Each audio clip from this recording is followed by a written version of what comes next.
ตดออกน้ำระบจักผ่านมองนี่กะหายใส่ถุงเด้อมาถามคิดแต่เขาดิผ่านมองนี่พี่น้องนี่เอาเงื่อนปะโอ้ป้ากับเงื่อนไม่เท่าจูดจนบ่หันใจแซ่บบ่แซ่บบ่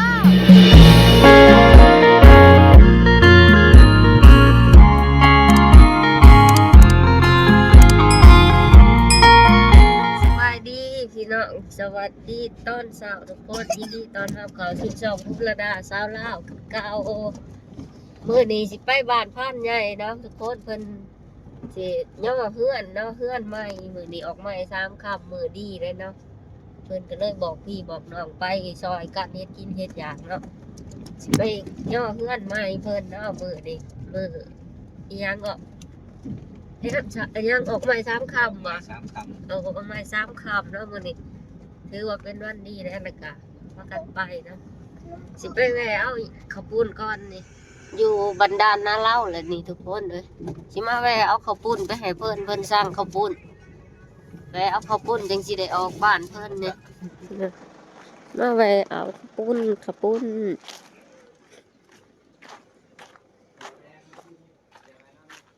ได้บ่ข้าวปุ้น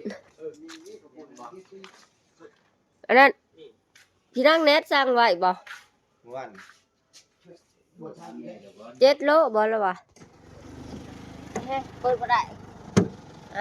ไปต่ออีกตะโกนไปโหลดกันไล่มาแล้วอีก3 โลอยู่ใช่ยิงมันได้แล้วอยู่นี่7 โลไก่หอดเฮือนผ่านใหญ่เห็นหัวผู้แม่นหอดเลยนะนี่เพราะว่าเห็ดเฮือนไก่ตีนผู้เด้อมันอยู่พวกอยู่ไก่เนาะอันนี้ก็จะกำลังขี่เนาะออกไปท่านขืนพ่อสาวคนนี่ไก่คนมาหลายเลยเด็กก็จะกำลังเสียเอาขืนอันนี้โอ้บ่เขียนบ่สภาพอันนี้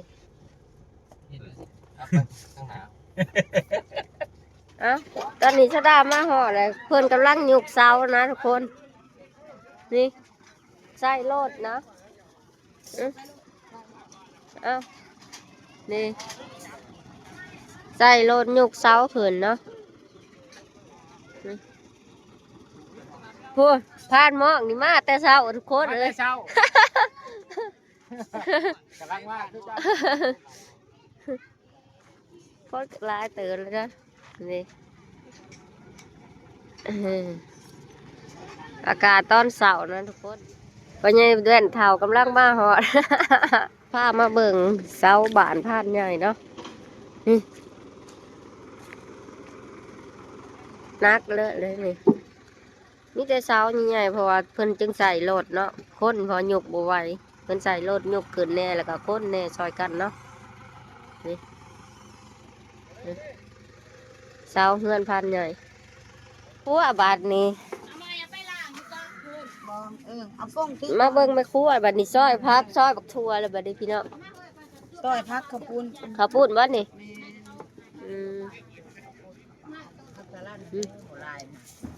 บ่มีอ่ะติตลาดแล้ว แม่ลงมิ้วคอยก็ได้ดอกนี่โหอันนี้บ่ได้ไปเอาอาหารเป็ดบ้านนี่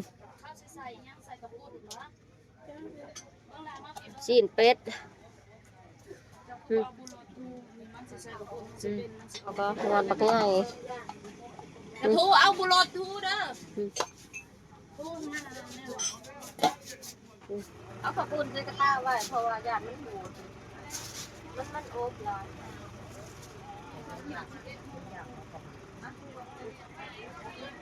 หัดโอ๊ตก็มีกับพี่เสียบพี่รถเก็บอ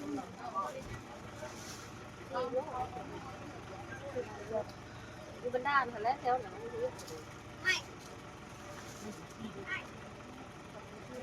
เอาเนี่ยเพื่อนเขาผ่านนั่นเผลอมาเห็นพาดเพิงเอกแรกอยู่แป๊บเพิงอยู่บ่ป่ะโอ้ยแม่อู้เราก็ดูเตรียมพักเตรียมหญ้าซอยเอาโอ้ย่อเฮือนเพื่อที่แล้วนี่ก็สวยเติมเนาะทุกคนนี่ตาสีผ้ามาเบิ่งเพิ่นย่อเสาอีกเนาะ บ่ทันแล้วง่ายดอกทุกคนนี่นะเพิ่นใส่โลดใส่คนแน่นี่นั่นก็ได้2 หวีเสาเนาะนี่เพิ่นก็สิมาเงินบาทตัวเพิ่นเอาเหรียญบาทเพิ่นบ่เอาหัวย้องใส่เนาะ โอ้เท้าหัวย้อมหัวย้อมใส่ไงเอาหัวย้อมมาใส่แน่น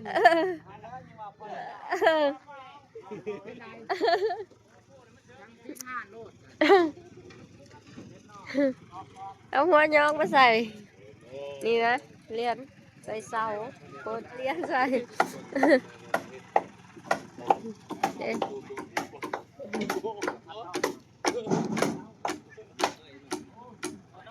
สัมผัสผ่านเพิงก่อนห่วยเป็นจะไรเดียวดิ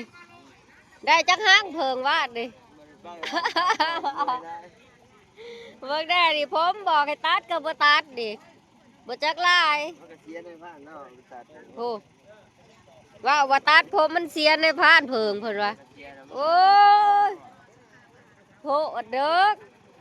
บอกให้ตัดผมเป็นทิศแล้วบ่ตัดดิพี่น้องเอ้ากำลังสิโยกขึ้นเนาะทุกคนนี่ทั้งคนทั้งโลดกระดึงขึ้นแล้วคนก็จับไว้น้ำเนาะเพื่อนเพราะว่าเสามันหนักหลายใส่โลดเสา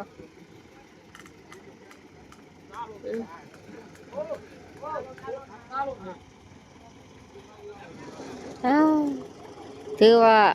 ชาวบ้านพี่น้องเพิ่นก็ซ้ำมาขี้กันมาซอยนะทุกคนเนาะพูดละไม้ละมือนะซอยกันไปน้ำนี่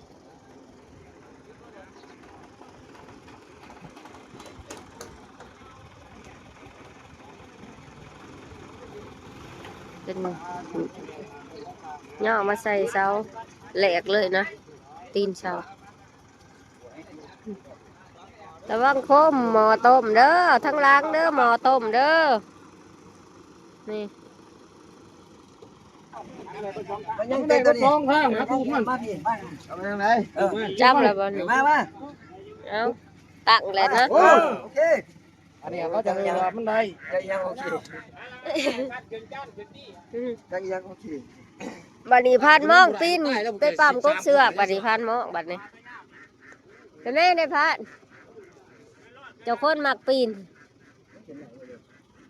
แล้วเลยเนาะนี่เสาหนึ่งเอาเด้อระวังเด้อคือเขี้ยวแตกอีกแล้วเนาะ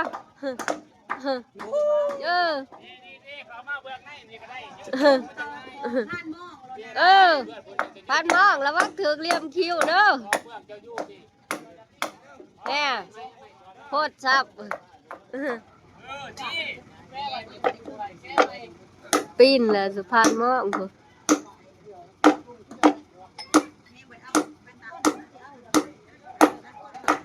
น้ำนาทีต้มน้ำกาแฟไปย่ายผู้เฒ่ากินก่อนโคตรเลย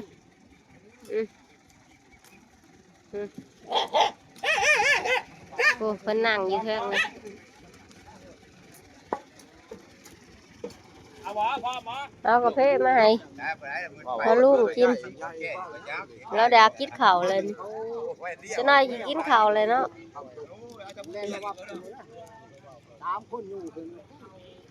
สิย่อผ้าขาวได้แบบนี้เนาะฮะย่อผ้าขาวผ้าน้ำมันสวยนะ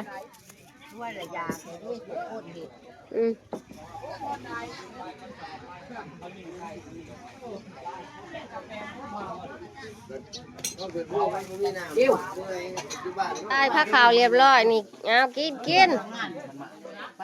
นี่เนาะย้ายกันไปเลยนี่3 บอนนี่เอากินแซ่บลาบเป็ด เป็ดจะได้ลาบเป็ดคักบ่แซ่บเนาะมีแต่ในผ้านี่กลุ่มตัวนี้จักในผ้านี่เบอร์1,000ย่า2,000มอง3,000ทอก4,000ใหญ่5,000เหี้ยงได้อยู่นี่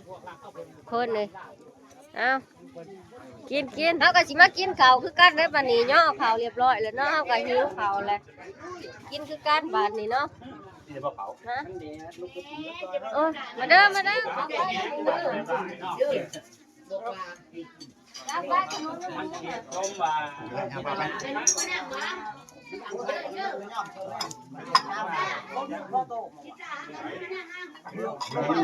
แล้วไปการหลุดไหลเอาอย่างเอาไปกระแลกไป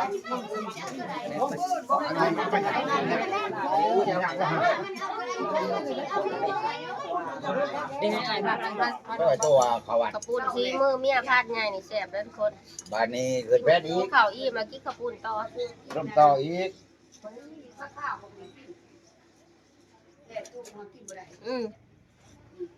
เสียเงินแต่มีแน่เห็นแน่แต่กระยามันนะ ได้ได้ หมูกระยาก็เห็นกินการกินแล้วยกไปโฮมมันแหละ มันกินมันกินอยู่แล้วก็จุบันนั้นอาจารย์สมมติว่าจะสา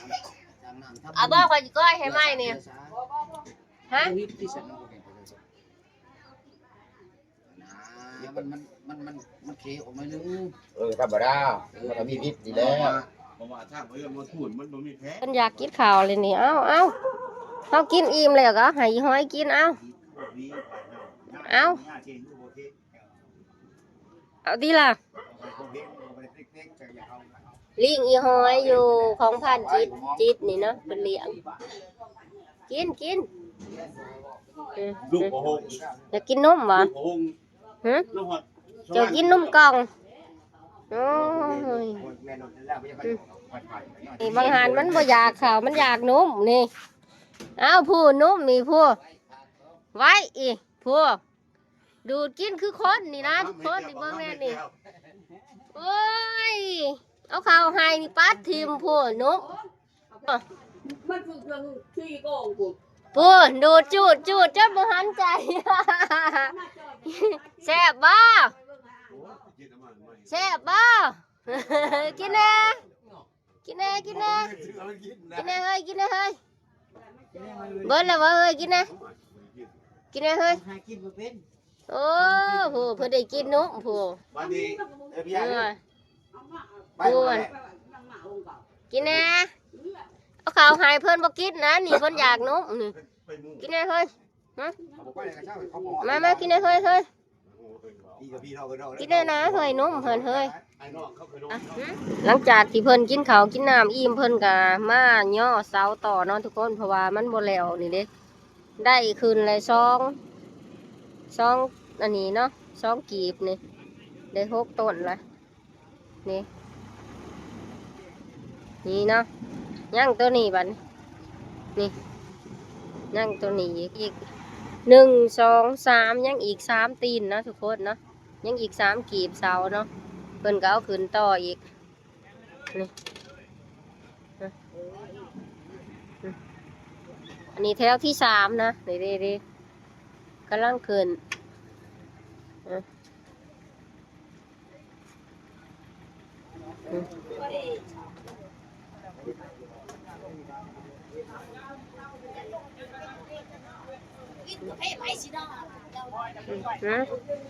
ขึ้นแล้วเรียบร้อยนี่อีกเนาะ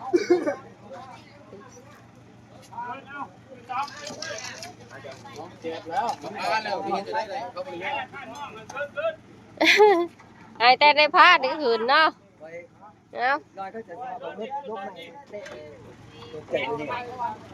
หมูให้แต่ได้พาดขึ้นเนาะ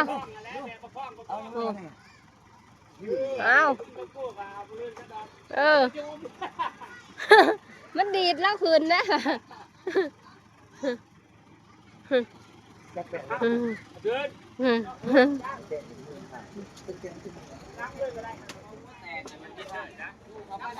เอาคือสิแล้วเลยบาดนี้เนาะทุกคนเลยอันนี้เป็นกีบชุดถ่ายเลยเนาะนี่ที่ยกคืนแล้วเนาะโอ้พันหม้อคือเลื่อยเลย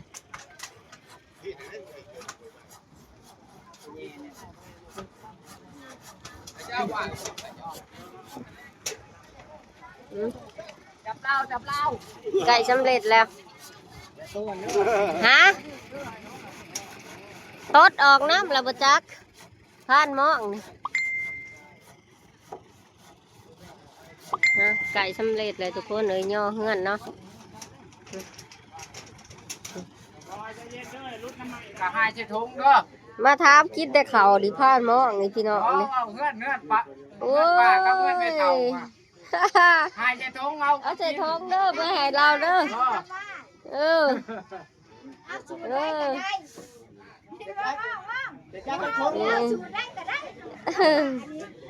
ครับ คนมาลายเหรอบอก มานั่งฟังสร้างเพิ่นเว้าได้บัดนี้ บอกกัน อันนี้เพิ่นเอาออกน้อย โด นึ ย ง ง่ายโรเดอร์ตามมันนั่น ขอย่านจะเว้านะขอไปเลย บ่ฉันว่าค้างทางนี่หันยากได้ฉันว่าง่ายไปทางนี่ได้ง่ายโล ขอถามลุงบัวมันได้บ่ลูก หันแล้วใหญ่ตัวนั้นแล้วทั้ง ฉันง่ายมากเนี่ยนี่บ่ได้นี่ รอบเพศทุกคนเลยตามหุ่นกินรอบเพศนี่ยังอยู่เฮือนพานใหญ่เลยเนาะเสาเสือเพิ่นก็ย่อเพิ่นเรียบร้อยแล้วแต่ว่าเราสิมาเฮ็ดกินข้าวเพศเนาะ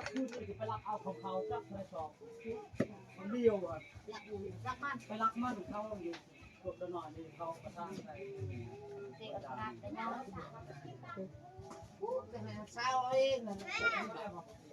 เขาทำนะบ่เบี้ยวบ่นี่บ่ไปเลยบ่นี่เมื่อวานนี่ก็จะไปรักเอาภาพ สีมือตัวรานี่สิเป็นแนวใดบ่ได้ตำดนได้เด้นี่แต่จะเป็นไม่ขาดตอนน่ะสิกายจะเทศอยู่ปีนี้มันบ่มีเวลาบ่มีทุนก็ว่าได้นะทุนเบิด มีแต่ให้คนไปหาเงินเจ้าบ่เหมาะบ่มีมันจะพูดผู้เพื่อนไปในบ้านเอาสิไปไว้พูด นี่โซ่ชี้มือเองตามหูเนาะบ่เต็มโคกเลยนี่โอ้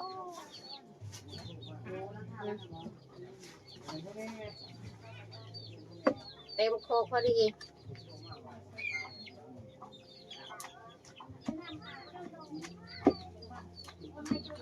หากินหน่อยต้อง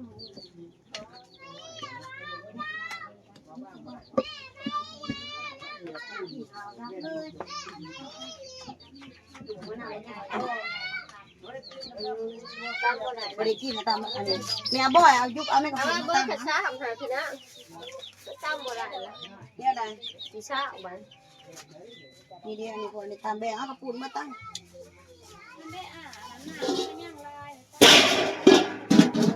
เบิ้งที่ตั้ง โคกบ่พอใส่กระซ่าเลยนะพี่น้องนี่ก็ได้เนาะ แซ่บ มาเตรียมเยอะบัดนี้พอแล้ว แซ่บหลาย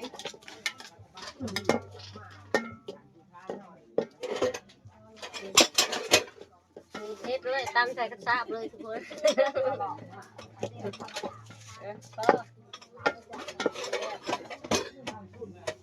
กินข้าวรอบบ่ายทุกคนกินตามมะฮวงมาทุกคนมากินน้ำกันเด้อ ไปกินก่อนแล้วเอาเดือเอาบ่จักนี่ยกข้องมันบ่จักตัวมันนะเดินนอนเราเป็นว่าบ่หลังปีน่ะจนเป็นไข่เป็นนาวเลยเนาะบ่ที่เอาอยู่ในอันนั้นเป็นน้อยมาอยู่แซ่บได้ยานเจ้าบ่ทันยิงมันค้ำ จะบ่อิ่มกับแบ่งเอาในต้นหวยของท่านในของจานก็ได้ละ แม่จะไปกินเดี๋ยวนี้พ่อแม่เอ้ยท่านได้ยาเอานี่เด้นี่น้ำหนอง ไปสิได้มื้อปลาได้เด้อบาดนี้กำคูนขึ้นย่อเฮือนใหม่เนาะแม่น้องมิ้วนี่ ขอบมุกขอบใจในลายคำคูณมาขับมาคูณนะ สิมื้อก่อนบัดนี้มื้อเด้อลูกโอ้ยไปมื้อย่อเฮือนลุงหาดใหญ่แล้วเรียบร้อยนะทุกคนตอนนี้สดาก็สิได้ออกมื้อก่อนเนาะว่ามีเวียกเฮ็ดต่ออยู่หน้าเฮาเนาะนะมาเบิดแล้วบ่สดาเขามาบ้านแล้วมาจากเฮือนพานใหญ่เนาะมาแวะซื้อบักหมู่นํอาจารย์นี่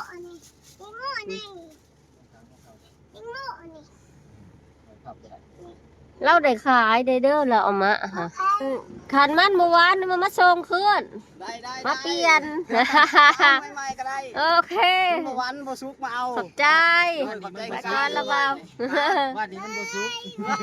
ใส่ซอยเต้าซอสเถอะ ใส่ซอยใหญ่แต่ว่า เออ โอ้ มันยังใหญ่กว่าเก่า ขายบักหมูจนรวยเอ้ย ก็เลยว่าสิแถม เอาไปก่อน ใจขอบใจล่ะ หอดเที่ยงเลยนะพี่น้องมากินบักแตงโมบ้านพันใหญ่ก็ถือว่าย่อเสาแล้วเป็นทีเหื่อมหอยเนาะมีพวกสลาก็ออกมามากินบักโมกันหอดกินแก่หอด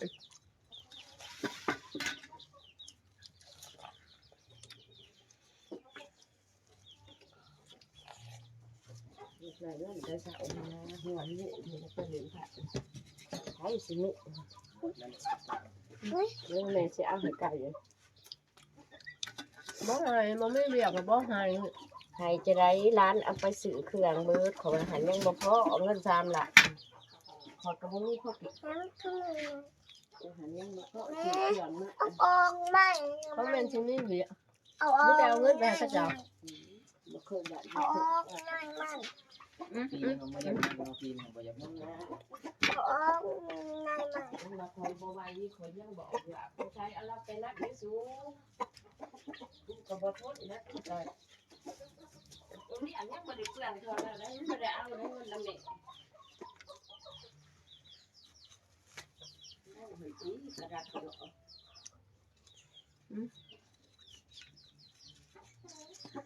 ก็แทนตายมาอีกามันเอากูใจบุญแทนมาเอาให้ขึ้น